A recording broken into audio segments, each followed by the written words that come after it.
Саламатсыздарбы, урматтуу НТС телеканалынын көрүүчүлөрү, эфирде эсимде берүүчүнүн кезектеги чыгарылышы. Студиябыздын бүгүнкү мейманы драматург, театралдык сынчы Людмила Молдалиева эже. Людмила, саламатсызбы? Биздин студияга кош келипсиз. Алгач мына 30 январь күнү Кыргыз драма театрында алгачкы жолу коюла турган сиздин авторлугуңузда коюлуп жаткан «Мен жат эмесмин» деген спектакль. Жат эмесмин, кечиресиз. Жат эмесмин деген спектакль коюлуп жатыптыр. Анын кыскача мазмунун айтсак, бул саясий репрессиядан жапа чеккендер жөнүндө, кулакка тартылып кеткендер жөнүндө экен. Ал спектаклиңизге биз кайтып келербиз, дагы ошо сөзү маегибизде. Алгач ошол спектаклдин каармандарынын тагдыры менен үндөш болгонуна сиздин окшош болгон сиздин үй бүлөңүздүн тарыхы жөнүндө тарыхы дагы абдан ары кайгылуу, абдан мындай драмага толгон тарых деп укканбыз. Ошо тууралуу айтып бересизби? Сиз өзүңүз мына кайсы жерде, кандай жагда, кайсы үй бүлөдө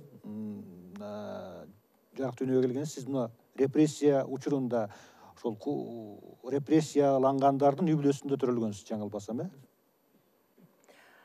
Мен өзүм ошо Бурят-Монгол АССР деген илгери ошондой Россиянын федерациясынын ичинде ошондой эме бар болчу. Азыр Бурятия деп калды кыскале. Ал Бурят-Монголияда. Биракы чыгышта Байкал көлүнүн ар жагында. Ал тиги так эле Монголиянын чек арасында кичинекей бир шаарчада ошол жерде эмгек лагерь деген немистер үчүн түзүлгөн, атайын немис көчүрүлүп депортированный немистер үчүн түзүлгөн лагерьде төрөлгөм. Менин мамам немис улутундагы аял Михель Мария Яковлевна 41-жылы ошол жака айдалып барган. Аны ошол лагерьде жайгашып, ошол лагерьде эмесин мөөнөтүн өтүп аткан. Атам болсо бул камп тараптан алдын башкармасы болгон, колхоздун башкармасы болгон, жалган эме менен жаланы донос кыргызча кандай болот? Жалган менен. Жалган жала менен 10 жылга эме айдалып кеткен да. Так ошол шаарчага барып, анан ошол жерде түрмөдө отурган. Анткени эми согуш убагында аларды бакканга мамлекеттин деле кудурети аз эле, анан бекер отурбасын деп атам өзү уста болчу. Колу жөндөмдүү болчу, устачылыгы көп болчу. Ал эме аттарга жанагы эмелерин, такаларын жасап, устачылык эми. Анан дагы зергерлик жагы да бар болчу. Ошо күмүштөн зергерлик буюмдар жасачу. Анан ошон үчүн аны шаарга бош басканга уруксаат берген. Анткени ал шаардагы шаар дедиңиз же? Аты городок болчу, аты. Ушундай кызыктай аты городок. Азыр Бурятияда город Закаменск деп аталып калыптыр кийин. Ал ошол шаарда устакана бар экен, ошол жерде иштечи. Менин мамам ал эмеде адегенде вольфрам рудникте сууда турушуп, вольфрамды жуучу, вольфрам жанакы биздин лампочкаларды, илгерки лампочкаларды, жана темир, который соединяется, ошол эки. Анан ооруп, ревматизм болуп ооруп калганда, аны ошол обогатительный фабрика деп коет, ген байытуу фабрика. Ошол жерде директордун эми машинеси деле бар болчу. Анан кийин жана атка буколка деп коет орусча, мындай арава десе болбойт дечи. Эки дөңгөлөктүү араба да, кичинекей. Ошого апам эме болуп калды, кучер, айдоочу. Ошо араваны башкарып калды да. Анан кийин эми аттарга такаларды алмаштырат экен. Ошон үчүн устаканага барып, менин байкем алып барчы. Анан ошол жерден ошо устакана эн атамды тааныштырды да. Тааныштырды. Анан кийин алар экөө үйлөндү. Бирок атамдын үй бүлөсү бар болчу. Биякта Кыргызстанда калган. Бирок тияктан үйлөндү. Законный ЗАГСыга турушту. Адегенде мен нежем төрөлдү, Нина. Андан кийин мен төрөлдүм. Биз ошол жана лагердин территориясында төрөлгөнбүз. Бир аз артка кайтсак да, мына сиздин апаңыз улутун эмес дедиңиз, э? Бизде балким көптөр эле билбейттир. Ал согушка качкан эмес, ушул Советтер Союзунда ага чейин Россия Орус империясында жашаган немистердин үй бүлөсүнө туулуп өскөн немис. Поволжье тараптан кайсы жактан? Мамам Поволжьедан.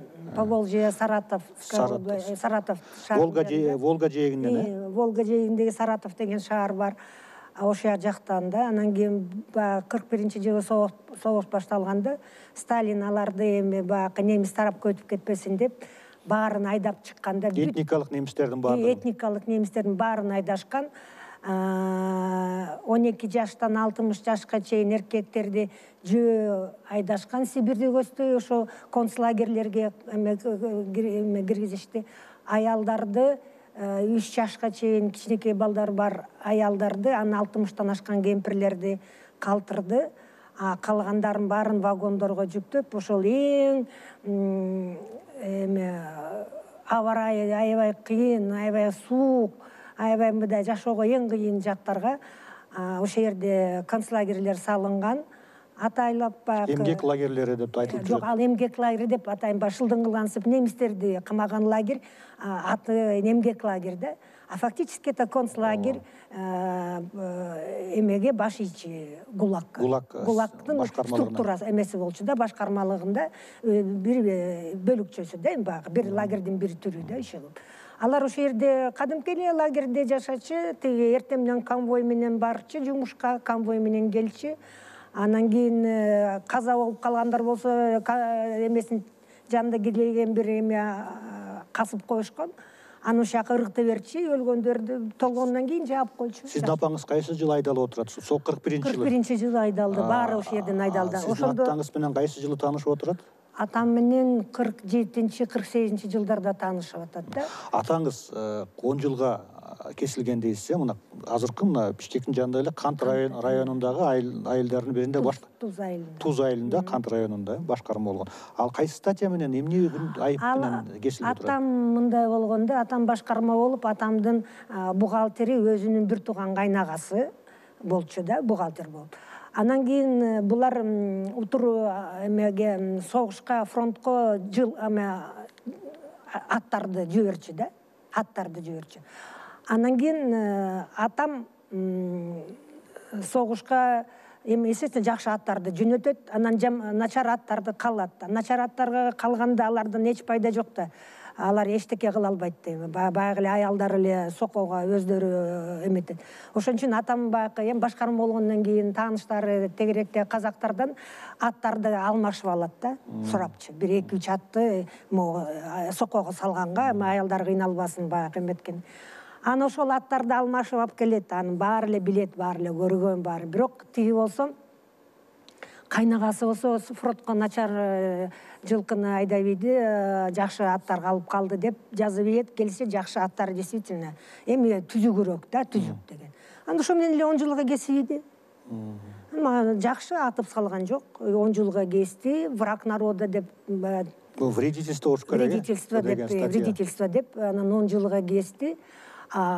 Тиги жазган кайнагасы башкарма болуп иштеп калды 10 жыл. Өзүнүн кайнагасы жазган бир тууган кайнагасы. Бир тууган кайнагасынын арызы менен соттолуп отурат. Ал кийин белгилүү болду, ошондо эле белгилүү болгон, атам ошондо эле белгилүү болду эле. Да, белгилүү болду. Кийин атам бошонуп чыккандан кийин аны реабилитировать этишти, бирок айырмасы 10 жыл отуруп келди да. Сиздин апаңыз ошол сүргүнгө айдалганда, ГУЛАГка камалганда үй бүлө кура элек болчу, э? Жок, үй бүлөсү бар болчу, апамдын күйөөсү бар болчу, 5 баласы бар болчу, эң улуу байкем Иван аман калды. Калган балдары ачачылыктан каза болуп калышкан. Сизге чейин 5 баласы болгон, э? Да. Ачачылыктан каза болуп калышкан, кичинекейинде эле ачкадан кийинки ошо 41-жыл. Анын апамдын күйөөсү айдалып кеткен Красноярский крайда, ошол жерде бат эле каза болгон концлагерде. Экөөнү 2 бөлүп, 2 башка жакка айдап жиберип, ошол бойдон Красноярский крайда болгон, Сибирде. Бала байланыш үзүлүп калды ошол бойдон. Байланышы үзүлгөнү менен мамам билген, күйөөсү каза болгонун уккан, баарына кагаздарды, аларга кагаз келген. ал билген каза болгонун. Жет ал баргандан кийин эле 1-2 жылдан кийин ошо 42-43 жыл эле каза болгон да. Ачкадан тия. 5 баласы апаңыздын мына сизге чейинки 5 баласы ошол Бурятия жакка айдалганда ошол жактан каза болуп атабы балдар? Жок, алар өзү ошо Поволжьядан эле каза болгон. Камалганга чейин. Да, камалган чейин. Айдалып кеткенде байкем чоң тайнем менен кошо калган айылда. Тайнем болсо улгаган киши болчу.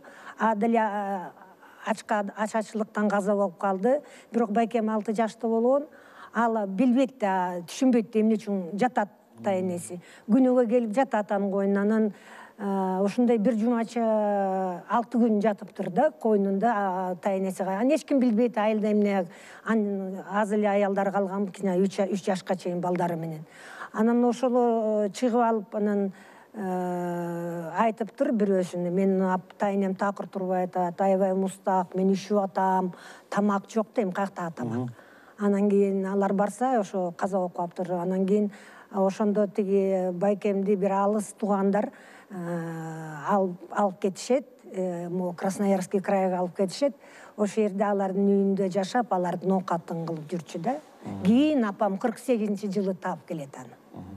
Эми кайрадан ошол сиздин атаңыз менен апаңыздын таанышкан учуруна кайтып келели. Бул 47-48 жылдар болуп калды, Ошол жагдай, ошондо ошол лагерь системасында ошо үй бүлө курууга уруксаат беришчү беле же жашырынып жолугуп жүрүштү, кандай болду да, кантип экөө үй бүлө болуп калды? Жок, алар жашынып эметкен жок, анткени согуш бүттү, СССР жеңди, анан болду дейм, алардын эмне күнөөсү бар, алар только... Сиз го мейли немис үй бүлөдөн сиздин апаңыз немистин кызы болуп, мейли согуш бүттү. Атаңыз болсо баягы эми согуш болуп атабы жокпу, баягы статьясы турат да. Ал статьясы турганы менен ал айтып атпайм, бул уста болчу. Анан кийин жанакы устаканада барып иштеп, анан өзү мындай эми өзү башкарма болуп жүргөн киши 10 жылдай башкарма болгон ошол айылда. Анан өзү мындай эмеси менен жакшы эмеде болчу да. Кадыр баркы анан эмесинде түрмөсүндө аны мындай эмес болчу дейм, көбүнчө эле уголовниктер алар бөлөк отурчу. Булар мындай адамдар бөлөк отурчу да. Анан өзүнүн кадыр баркы бар адам экен, аны үйлөнөм дегенде алар вольный. Апам деле тигини эмесин айдап жүрчү, бирок уже послабление аяктан чыга албайт только. Ошол шаардан чыга албайт. Поселение сыяктуу. Да, поселение эмес, ал лагерде эле жашап атат. Бирок шаарды басканга мындай эми кичине укуктары бар болчу. Үйлөнгөнгө алар уруксат сураганда уруксат берилди. Берип үйлөнүштү. Дегенде ошо эжем төрөлдү. Мен туура эмес айттым. Эжем 50-жылы төрөлгөндө алар үйлөнө элек болчу. Үйлөнө элек экен. Анткени эжемди Михель Айнагүл Жапаровна деп жаздырган. Вот ошол. Мен төрөлгөндө атам уже жок болгон, атам уже мөөнөтү бүтүп кетип калган. Мен төрөлгөндө апам мага метрке алганда алмаштырган. Эжемди дагы Майлиева Нина деп атын, Мина немисче атын Мина да. Бирок орусча Нина деп жазылат, Нина деп жазып, мени болсо Людмила, Майлиева Людмила деп жаздырып койгон да. Ал ошо где-то или атам кетерде алар ошо эрежем төрөлгөндөн кийин алар расписались, ошо 50-жылдардан кийин экен. Анда уже дагы кичине мындай боштондураак болуп калган да. Ошондо сиз ошол жакта лагерде жүргөндө төрөлүп жатасыз. Канча жылга чейин сиздин апаңыз, атаңыз ага сиз төрөлгөнгө чейин эле бошонуп эркиндикке чыгып кеткен экен. Сиздер апаңыздар менен канчанчы жылга чейин отурдуңуз, болдуңуз ушул жакта? Биз атам мен төрөлөктө кетти, 52-жылы мөөнөтү бүттү. Атамдын ал кеткенге туура болду, анткени кетиш керек. Апам боюнда калган мен. Атам бирок Кыргызстанга барам, жетер менен сени чакыртам. Анткени чакыртмайынча биз аерден чыга албайт элек да. Бизде сөзсүз бирөө чакырыш керек. Эгерде чакырылбаган адамдар баары калды ошол жерде.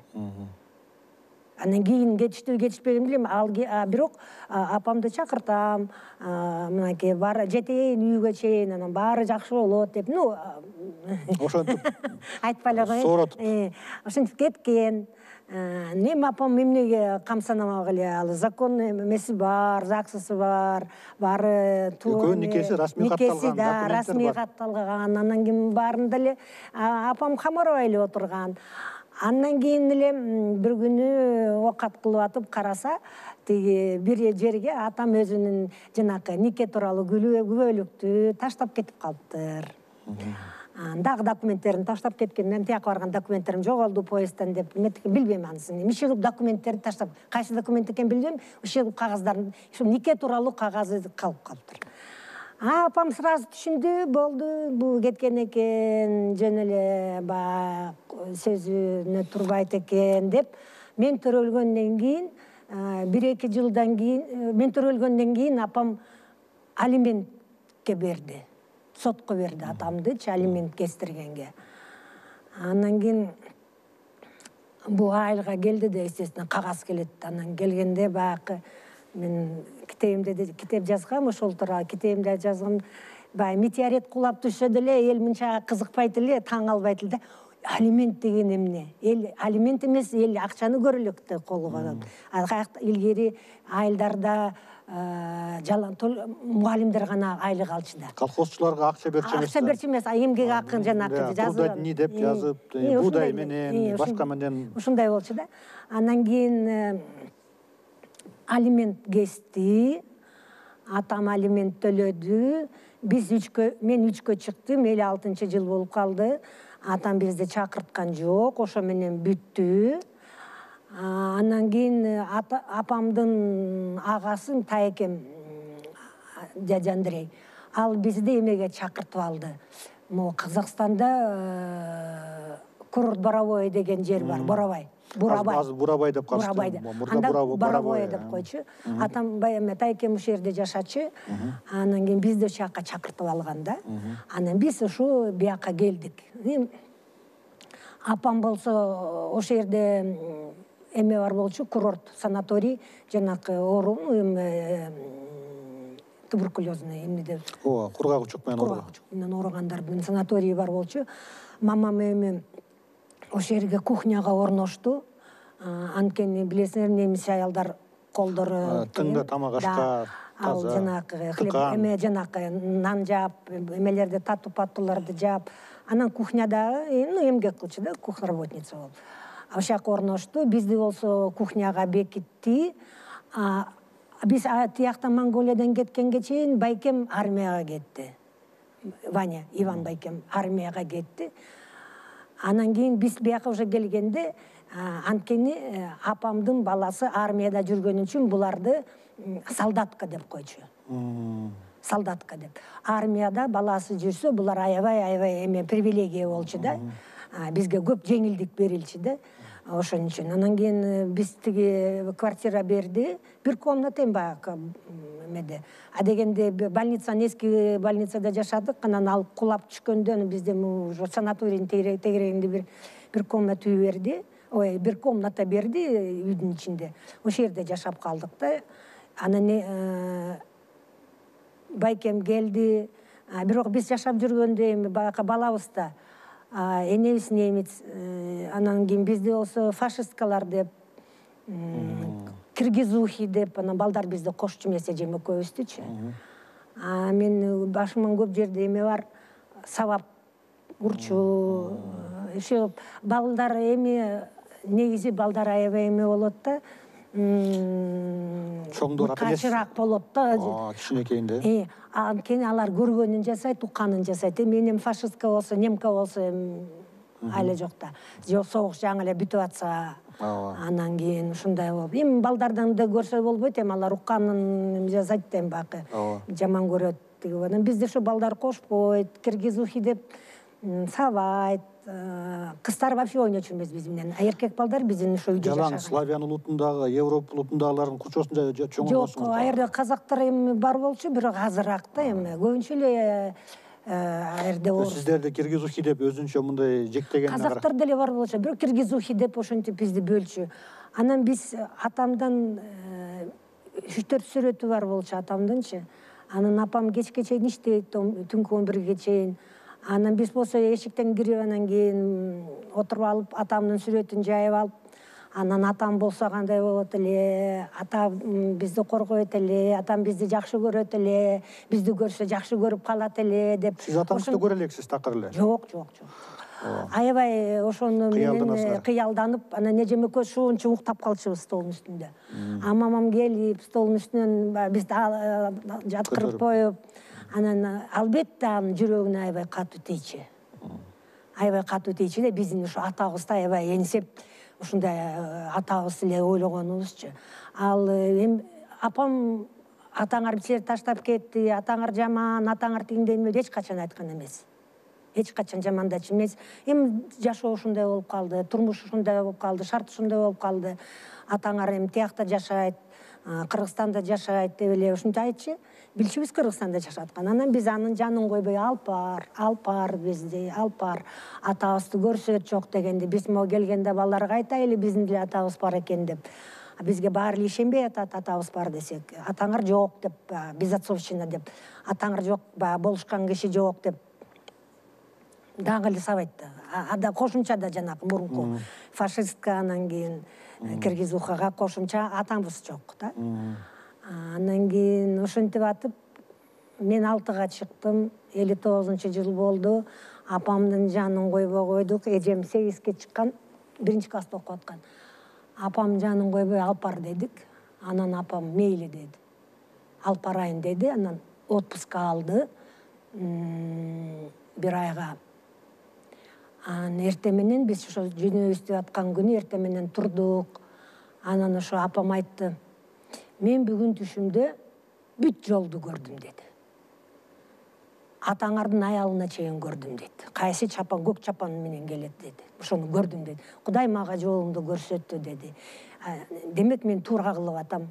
Силерди алып баратканымды, макул болгондугума туура кылып турмун деп.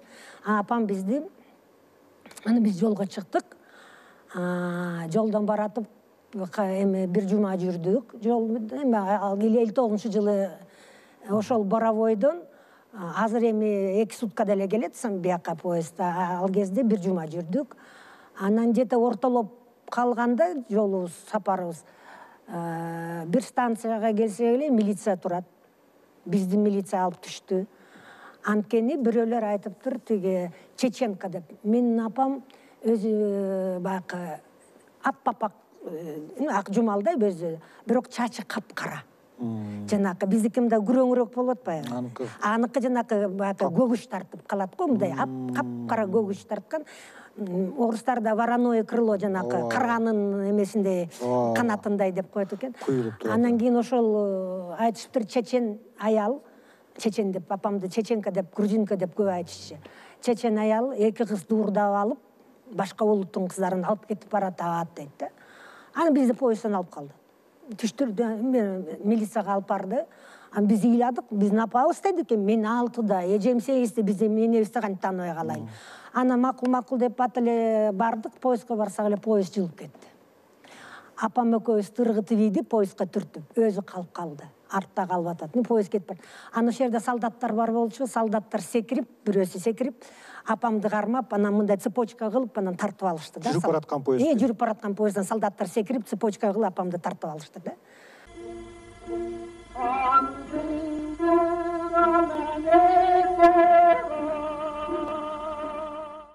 Анан кийин аябай чоң кайгы болду бизге, коркунуч болду. Мына атабыз жок болду, насып келсе, энебизди дагы бөлөктөп аленен дагы эметип кетпесин. Анан ошо менен биз келдик. Фрунзе деп, мен баягы мурун Фрунзеге келдик. Анан апам айтып атат, азыр мояка барабыз берде, бияка барабыз терде деп эле баса берди. Биз эч жерге токтогон жокпуз, эч кимден эчтеке сураган жокпуз. Эми баягы мен анда Кудайга ишенген адам эмес болчумун, бирок мына Кудай эле бизди жолубузду көрсөтүп эле түз алып баратты да. Анан бир апам айткан эсимде, азыр бояктан бурулабыз, ушул жерде бир машина турат, ошого отурабыз да кетебиз деп. Бирок бул жака келе элексиңер, биринчи жолу көрүп атасыз. Биринчи өмүрү деле көргөн эмеспиз да. Кыргызстан каякта экенин да билчү эмеспиз да. Анан кийин бардык, машинеге отурдук, грузотакси экен. Кампка бардык, камптан ары дагы бардык. Айылга биз келгенде эртең менен бир 8-терге саат күн чыгып калган. Анан түшсөк эле уйлар келатат. Дана апам түшүндө да уйлар келаткан да, Кудай айтып, бүт бирине баары окшош да, түшүндөй. Анан кийин айылдын ортосуна түштүк, конторанын жанында. Анан уйлар кетип баратат, анан аялдар айдап чыгат да. Анан ар жакта аялдар турат, немисче сүйлөшүп. Мамам сразу аларга басып барды. Анан ошентип мен Жапардын аялымын. Бар билет дейм, алимент төлөп атпайм.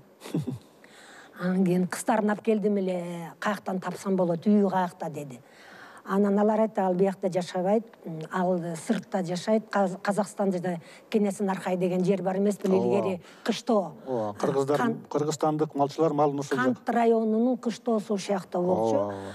Ошол жерде жашайт деди. Азыр мына машина жүктөп атат, барат дейт ошол жака, машина баратат деди. Машина даяр турган экен. Машина да даяр. Андан кийин биз апам басып барды, көрсө атамдын тууганы. Иниси, инилери да, атамдын инилери, жакын инилери. Казымкул байке. Анан басып барып, сиз ушу бараткан турбайсызбы, мен Жапардын аялымын, мына балдары кызын алып келдим десе, анын жүрөгү учуп калды да. Башкармага жүгөрүп барды. Анан башкармага барсам, башкарма келип айтты апама, силер аяка барбай эле койгула, жол жаман. Кабинага үчөңөр батпайсыңар, машина кабинага. Кайсы мал, жайып жаз беле, кыш беле? Май. Май айы. Эжем окусын бүтүп анан чыктык да. Май. Анан кийин силер ошол жерден күтүп тургула айылдан. Бул барып бир 3-4 күндө кайта келет. Силер ага чейин бир жерде отуруп тургула айылда. Бирөөнүкүнө жатып, аны жайгаштырабыз силерди деди. Биз калып калдык ошо менен. Анан жанагы ошо апам сүйлөшкөн немис аялы дагы Мария экен, мамам аты Мария да. Ал жүргүлө, андай биздикине жатып тургула атаңар келгенче деп, бизди ээрчитип кетти. Анан биз үйүнө барып жаңы эле кирсек эле, дагы атам өзү жалгыз иниси бар болчу, согушта курман болгон да. Бу дагы аталаш бир тууганы сатып алды байкем, жүгүрүп келди. Ал уже айылдын баары дуу болуп, баш аягына чейин баары укту. Жапардын немис катыны келди.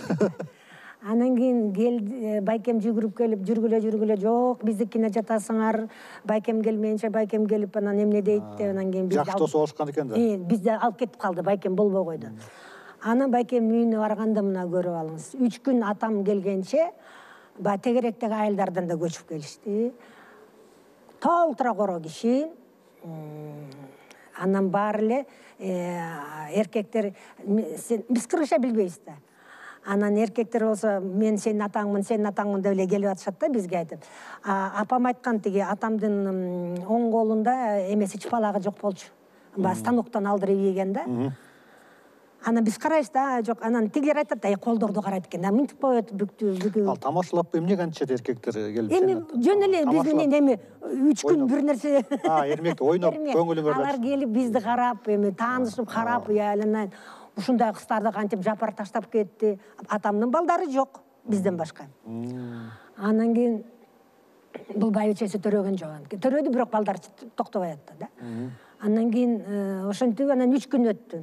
Анан келе апам эле эртемден турса атаңар келатат деди, келди деди. Кантип машинанын мурун ким жүгүрүп келген билбейм, анан неше кылып уктук, атам келатат. Анан чыксак как раз жүгөрү мындай белге чейин тиги огороддор менен келатыптыр, ошол жерде жол бар экен. Атам келатат астыда, артында Тунуке апам куржунун астына алып, оокаттарын көтөрүп алып келатат. Чоң энеңиз ошондо? Атамдын аялы да, каяктагы чоң эне. Атамдын аялы. Анан кийин бул жактагы кыргыз аялы. Анан кийин жанагы каматкан, агасы каматкан байбичеси. Анан кийин апам айтты, жүгүргүлө тигине атаңар деди. Анан экөөбүз жүгүрүп бардык. Жүгүрүп барганда мага атамдын колун карадык сразу. Биз апам айткан сөзүнө уже көнүп калдык да, колду карап. Анан колун карасам, чыпалагы жок колум ага тийди да. Анан Нина, бул биздин атабыз экен деп анан кучактап калдык атамды. Анан атам эңкейип өптү бизди бетибизден, анан басып барды. Апам ар жакта турду. Кино. Толтура, коро киши, батпайт киши. Анан кийин апама басып барды, анан колун берди.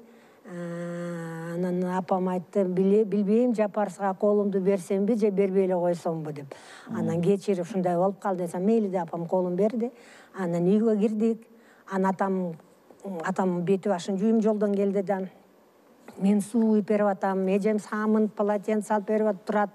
Иші қылып, атам аябай жағайлы дедік да. Бізді жақшы көріп қалсыншы. Біз шындай сонымбыз, жақшы қыздарымыз деп. А бізді аябай апам жақшы киінчі да. Өзі гөнөктекчи, башыбызда бантик, бутубузда туфли, носки, аяқтап туфли, носки емес туфли жоқ. Кесті, 59 жылы елестетсеңер, айылда кім кейінділі біз бұт өзі жоқ еле, бұт кейін жоқ еле жүгіріп жүрчүбүз айылдан. Ушундай заман болчу. Ушундай жакшынан папа күчөсүнөн көйнөктөр менен ушундай атам жакшы көрүнгөнгө аракет кылып атабыз. Анан кийин үйгө кирдик. Анда айылда аксакалдар аябай кадыр барктуу адамдар эле да. Bir 10 çaktı, ondan aşıkpı. Alar gelip, şu Türkiye'ye oturuştu. Anan biz uşağa girdik atam menen. Atam oturdu. İşte men bir жағын oturdum, ecem bir жағын oturdu. Oşo menen atam ötkönчө ушунда oturduk da takay, janында. Эки кол үстү атама чыканакта отуруп, тизесине. Анан ошо жерден аксакалдар атама айтышты, кандай кыласың, бул кыздарды калтырасыңбы? Бағақсыңбы, өзің ойың қандай деп айтты. Егерде бақпайым десең, ел бағат, жұрт бағат. Бұл екі қыз, тұрмақтай қыз, ушунча жердің барын аралап сені іздеп келді. Бұлар еме ешқачан қырғыз қыздар, біздің қыздарымыз дейді, ешқақа кетпейді дешті. Ел бағат, жұрт бағат деді. Енесі қалса қалсын, қалбаса башы бош кете берсін деді. Сен жапар қандай қыласың деді. Анан атам бағам деді. Ал бақпайым дегенге аны ешкім ойын бербеспейт эле. Мен ойлойм да ошо. Анткени ушунча элдин баары дуу бол багам деди элдин баары сүйүнүп ушинтип калды. Элчилер тарапта силерди анан эмне баары эле бизди жакшы көрүп калды. Биз эми ушунча адам бизди жакшы көрүп атканын көрүп алып, эми өмүрү бизди эчким жакшы көргөн эмес. Лагерде элестетиңиз, байкуштар эми жакшы эле көрөт. Но они тоже алардагы поднеме да лагерде турган адамдар. Алардын деле сүйүүсү мындай, ченемдүү мындай. Ченемдүү. То что ченемдүү. Кандай десем эми көп сүйүнгөн. Алардыкы башка да. Да, башкача. А бу жерде баары бизди жакшы көрүп, баары бизди сурап, баары бизди бетибизден өп, башыбыздан сылаатса, biz ушундай бир вообще башка дүйнөгө келгендей болдук да эжем экөөбүз. Мен алтыда, мен ал уже баарын уже түшүнүп турдум. Анан кийин калтырам багам деди. Ошо менен калайлы дедик. Бирок барып, эми апам жумуштан бошонуш керек. Аялымды да алып калам деди. Жумуштан бошонуш керек, тиги болуп, анан окатыбызды алып, анан бир айдан кийин кайта келдик да. Атам ошо менен калып калдык бу жерде Кыргызстанда. Анан биз деле көчөгө чыкканда балдар бизди орус балда деп, фашистка деп айтып көрүштү. Бул жактан. Биз аларга дагы көңүл да бурупкан жок. Эми бул жер Кантан тегерек чети, Кант районунда немистер көп да негизинде. Немис айылдар. Биз алардан грамм корккон жокпуз. Алар менен кошо мушташып, мен кыргызмын бу жерде дедим. Кыргызмын, мен өзүм жеримдемин. Алар деле кыргыз, мен деле кыргыз. Мен эч кандай булардан айрымам жок. Алардан биз корккон да жокпуз. Анан кийин аябай достоштук. Эми баары эле биз менен достошкусу келди да. Эми жаңы эле эки киши келип атса айылга эле. Тем более немис энеси эленен. Баары эле биз менен дос болуп, жакшынакай болуп, анан балдар менен жүрүп, анан үйгө кирип калсак, ошо кимдин үйүнө кирбесек деле сразу отургузуп, чай ичкиле деп аябай жакшы көрүшчү. Айылдагылар жат, эми айыл жакшы болчу да негизи. Анан ушинтип Кыргызстанды издеп, атамды издеп келдик, ошо менен калдык. Эми бул эми жеке ал ошо кездеги үй бүлөңүздүн ичиндеги нерсе, берки атаңыздын буга чейинки аялы ал кандай кабыл алды, ал тарап кандай кабыл алды негизи? Ал тарап кантип кабыл алмак эле бизди. Алар жаман көрдү да. Алар менен ажырашты, ал киши менен ажырашкан жок. Ажырашкан жок. Бизде айылда, биз анткени тиякта да жашайт да, тиги Казакстанда. Айылда үй бар да. Анан ошо жылы атамдар сразу жайында эле чоң үй салып башташты айылгачы. Чоң үй салып баштады, байбече өзүнчө, биз өзүнчө жашап аттык да. Ошо пока эме. Анан кийин күзүндө атамдар кайта кетти. Атам апамды алып алып Казакстанга кетти, Кенесин Аркайга. Биз болсо Тунуке апам менен айылда калдык. Эжем 2 класска барды, мен болсо көчөдө жүрдүм бак. Кыргызстанды кыргыз тилин үйрөнүп, баарыны багы кыргыз жашоого көнүп дегенде. Ана 1 жылдан кийин атамдар бизди алып кетти. Ана Кенесары Аркайда жанакы эмелердеги чабандардын эмелери бар болчу, интернат. Чабандын балдары, чабандардын балдары үчүн. Чабандардын балдары үчүн. Аны биз ошо интернатта окудук. Мен 7 класска чейин, эжем 8 класска чейин ошо жерде жашадык. Каникулга эле барчубуз. Биздин үйдөн ошо Кенесары Аркай 40 чакырымдай ушундай жерде болчу. Мына ошентип сиз чоңоюп билим алып, театралдык тармакта иштегенге ошондой билим алдыңыз. Кайсы жерде окудуңуз, билим алдыңыз? Мен Ташкенттен бүткөм, театральный институтта. Ошентип театралдык ишмер Нарын театрында иштегенсиз. Нарын театрында 10 жыл иштедим, адабият бөлүм башчысы болуп. Анан тиги жолдошум жумушу менен тияка бияка көп кыдыралы, өзү коопсуздук жакта иштечи. Анан кийин биз көп көчүп конуп жүрүп калдыңыз. Көчүп калдык да. Анан мен ошо менен жумушуда жок калдым. А кишинин эле жашоосу менен жашадым. Мына 30 январда Кыргыз драма театрында «Жат эмесмин» деген спектакль коюлат экен. Аны сиз татар жазуучусунун чыгармасынын негизинде сценарийин жазып, ошол Кыргыз драма театрында болот экен. Бул дагы жаңылбасам ошол репрессияга кабылгандардын тагдыры жөнүндө. Жат эмесмин деп. Эмнеге жат эмесмин деп аталып калды? Бул пьесаны биз негизи бул пьесанын келип чыккан, жазган себеби дагы мындай өзүнчө бир нерседен бир нерсе түрткү болот эмеспи? Ооба. Тиги Бакен Кыдыкеева жөнүндө тиги Жаныштын пьесасы бар. Жаныш Кулманбетов. Кулманбетовдун. Анан кийин ошону Назира Мамбетова аткарат да, Бакен Кыдыкеева, народный артистка. Анан а киши мени, биз сезон ачылганда ошо талант тагдыр менен баштайбыз, келиңиз, көрүңүз деп эле мени чакырды да. Мен өзүм жанагы Маданият министрлигинде эксперттик комиссия бар, ошондо членмин да. Биз жаңы спектакльдерди кабыл алабыз, сын айтабыз, пикирибизди айтабыз, ушундай да. Анан кийин келиңиз, сезон ачылат. Анан бардым. Барып карасам, эже улуу инсан, улуу актриса, аябай жакшы ойноду. Бирок уже мындай карасам, эжеге дагы бир жакшы эме керек экен, роль керек экен. Булунсу канча жыл болду? 15 жыл, уже 15 жыл ойнолуп аткан да. Анан ошол жерде ойногон дагы Өмүрзак Токтомуратов деген актер бар. Ал дагы эле өзү жакшынан аябай мындай келишкен адам, өзү Ричард Гирге окуп окшош. Барганда көрөсүз. Анан кийин мен айттым, ушуларга бир жакшы пьеса керек, жакшы бир пьеса болсо, мындай тандап келейинчи, жаңы бир дагы жаңы койгон. Анан кийин орус драматург Николай Калиданын Картаң койнек деген пьесасы бар да. Ошо эки актер үй бүлөлүү болуп, анан ажырашып, 30 жылдан кийин жолугушат да.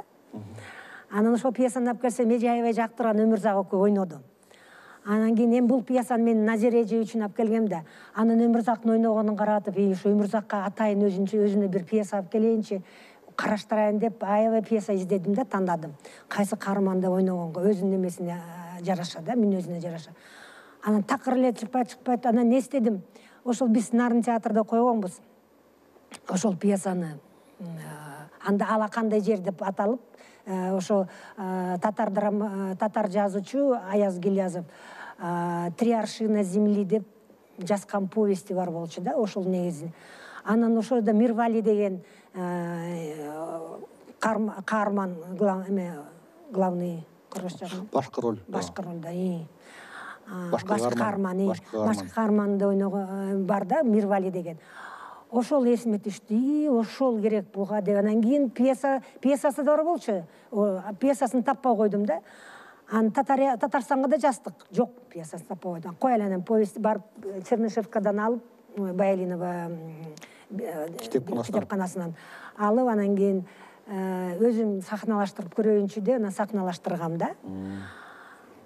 Анан кийин эле сахналаштырып эле, анан кийин жазгандан кийин эжеге которгонго бердим. Анан эже которду. Атын эмне коебуз деп. Анткени мурунку тиги Нарын театрынын аты мага көп жакшы эмес. Анан кийин ал ушинтип көп бир нече аттарды айтып, анан кийин жат эмесмин дегенде, ушу жат эмесминге токтойлу. Анткени эми ал кайта үйүнө келип атат. мен жат эмесмин деп келип атат, мен силердикимин деп. Мен өзүм тагдырым ушундай болгон, мен деле жат эмесмин Кыргызстанга келдим деп. Ушундай бир эмнелер көп себептер болуп калды да. Анан кийин ойлосок, вообще биз 20-жылы чыгардык. Как раз 90 жыл болуп калыптыр да. 30-январда репрессияга 90 жыл болуптур да. Аны деле билген жокпуз. Багы эле айкалыш эле баары келди да ошого. Анан кийин пьесанын өзүндө ошол кулакка тартылып байдын баласы анан качып кетишет.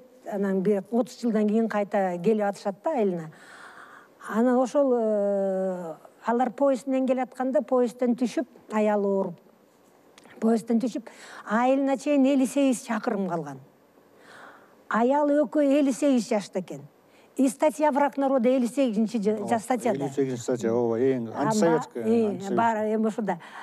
Баарынан кызыгы ошол пьесанын үстүнө иштеп аткан Өмүрзакта 58-ке чыкпады.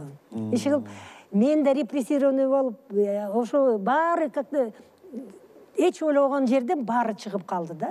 Дал келип. Куп болуп калган, мындай дал келип калды да. Анан биз өзүбүз таң калып калдык, Кудай тоо, эч ойлогон жерден даже репрессия кайчы жыл атайын издедик да интернеттен, 30-жылы болуптур деп. Башталганда 30-жылы, биринчи указ чыгып. Тиги уже пьесаны коюп атканда, ошол жерден тиги биздин коюучу, сүрөтчү дагы бир персонажды киргизгиле, власть олицетворяющий баягы офицерди. Анан кийин ал ошол указды айтсын деп, анан кийин указы качан чыкты эле деп карасак, ошол как раз 90 жылдык экен да. Биз ойлогондой эмеспиз. Туура келип калыптыр да. Иши баары чогулуп ошол пьесага келди да. Людмила эже, сиз менен дагы ушунча убакыт отуруп сүйлөшсөк дагы сөз абдан кызыктуу маек болмокчу. Спектаклиңиз жөнүндө көп айтпай туруңуз, көрүүчүлөр өздөрү барып көрөт. Мына 30-январдан баштап Кыргыз драма театрында. 30-январда ошо Кыргыз драма театрында биз как раз 93 жыл болот экен. Репрессиялар башталган. Атайын ошо Кыргыз драмдын имаратын сурадык. Кененирээк келсин, анткени Тюз театрында болгон 100 орун. Эч ким батпайт. Аны менен бирге биз ошо кулакка тартылган, репрессияга кабылган адамдардын баарын чакырабыз. Келгиле, көргүлө, ошол жерден алардын баягы өтүп кеткен бөтөн жерде, бөтөн элде калып калышкан, жатып келбей калышты, эми көп эле шакта калып калды да. Анан ошолорго эскерүүдү кечесин өткөрөлү деп атабыз да. Бир эле күн болот ошо Кырдрамда. Кийин болсо тиги Тюз театрынын өзүнүн имаратында болор эт. Людмила эже, сизге чоң рахмат. Ден соолук каалайм албетте биринчиден. Анан ушу чыгармачылыгыңызда өркүндөп өсүп, чынында эле мына сиздин өзүңүздүн такдырда бир драма, балким бир драмалык сериал тарта тургандай эле бир сюжет экен. Балким өзүңүз автор болосузбу, балким кызыккандар тартабы, бирок чынында эле мындай тагдырлар алгачкылар сиздин айтып жатасыз, биздин студияда башкалар да бардыр. Сизге ден соолук. Рахмат. Буну көп эле киши окуган, баары эле кино тартыш керек, анткени эми бул жала менин тагдырым эмес, бул биздин поколенияның тагдыры да. Биз ушундай репрессияга туш келип калган адамдардын тагдыры. Мен кызыгып мындай телефильм кылабыз деп деле ушинтип атат, анан бирок пока жыла элекпиз да эч жерге. Урматтуу НТС телеканалынын көрүүчүлөрү, эфирде эсимде берүүсүнүн кезектеги чыгарылышы болду. Кийинки берүүлөрдөн көрүшкөнчө бар болуңуздар.